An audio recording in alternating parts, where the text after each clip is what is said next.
Syadin. Mengapa dalam pembuatan tape jamur Saccharomyces cerevisiae sangat diperlukan? Mengapa dalam pembuatan tape dibutuhkan jamur Saccharomyces cerevisiae? Oke. Nes. Mau aja. Apa peranan bioteknologi konvensional di bidang kesehatan? Ya, begitulah. Di bidang kesehatan. Apa peranan bioteknologi konvensional di bidang kesehatan?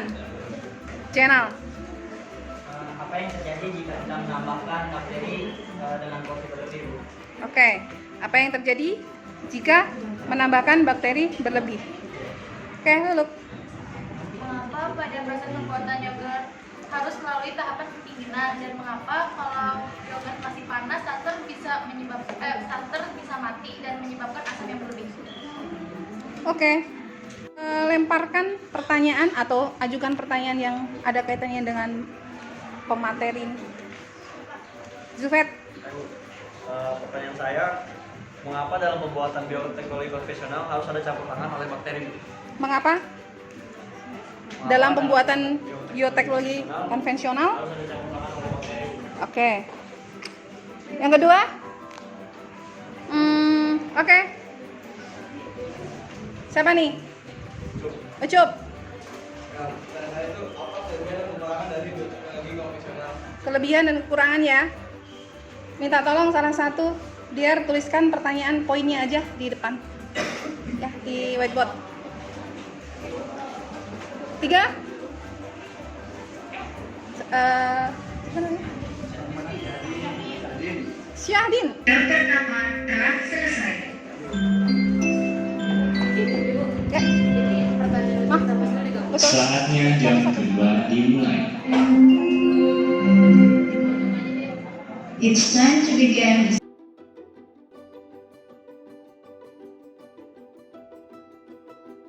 Jadi nggak susah dicari gitu. Dan kedua itu teknologi menggunakan peralatan sederhana. Dan yang ketiga, pengaruh jangka panjang sudah diketahui. Nah, kalau kekurangannya itu tidak dapat mengatasi ketidaksesuaian genetik, karena bioteknologi itu fokus pada seleksi alam mikroba yang digunakan dalam modifikasi lingkungan sehingga dapat mendapatkan hasil yang optimal. Nah, yang kedua itu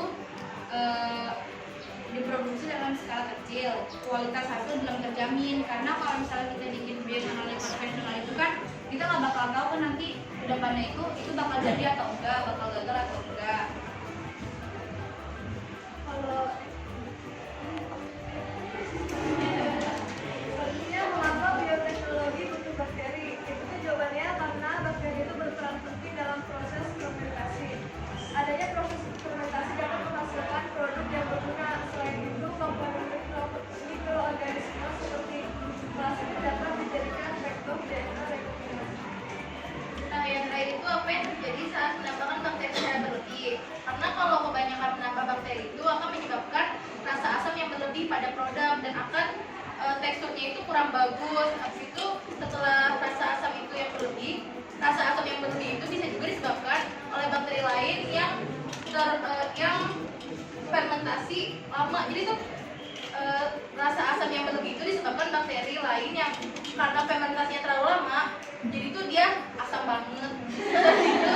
Contohnya itu seperti tape ketan yang terlalu banyak dikasih ragi, itu tuh dia nanti teksturnya bakal bengek sama rasanya bakal asam pahit. Terima kasih. Sekian dari kami. Kalau lebihnya mohon maaf. Wassalamualaikum warahmatullahi wabarakatuh.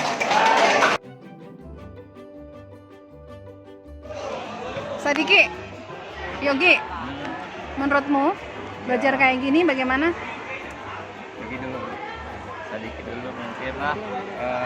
Kalau menurut saya proses pembelajaran yang seperti ini itu lebih masuk ke anak-anaknya, Bu, karena kan selama ini pembelajaran di rata-rata pembelajaran di dalam kelas itu guru yang memberikan materi dan dituntut oleh guru agar supaya si anaknya itu mengerti apa yang dimaui oleh gurunya. Nah, kalau menurut saya ya lebih baik belajar seperti ini, apa yang dimaui oleh anak guru bertanya kepada anak apa yang dimaui anak maunya belajar apa yang ingin diketahui oleh anak. Terus akhirnya kan anak udah bertanya, guru menjelaskan. Jadinya si anak ini yang dia mau cari tahu, dia tahu gitu. Soalnya kan misalnya saya nih dalam hal biologi, saya hanya ingin mempelajari hal-hal ini saja. Misalnya kayak contohnya kan tadi saya pengen tahu apa sih manfaat dari bioteknologi di kehidupan sehari-hari. Karena menurut saya kalau di dalam kehidupan sehari-hari kan itu bisa berguna untuk masa depan juga, untuk kehidupan sehari-hari saya. Jadi menurut saya yang untuk kehidupan sehari-hari itu lebih penting dipelajari oleh saya gitu. Oke. Kalau Ya. Yogi bagaimana? Itu mungkin udah terlalu panjang juga, saya nambahin aja paling Oke, sip. mungkin Ya. kalau misalnya pembelajaran seperti ini anak pasti lebih aktif gitu karena si anak sendiri ini yang ingin tahu, yang ingin apa yang dia ingin cari tahu, apa yang dia pengen tahu. Nah, jadi kan kesannya gitu si anak juga tidak terlalu tertekan sama proses pembelajaran.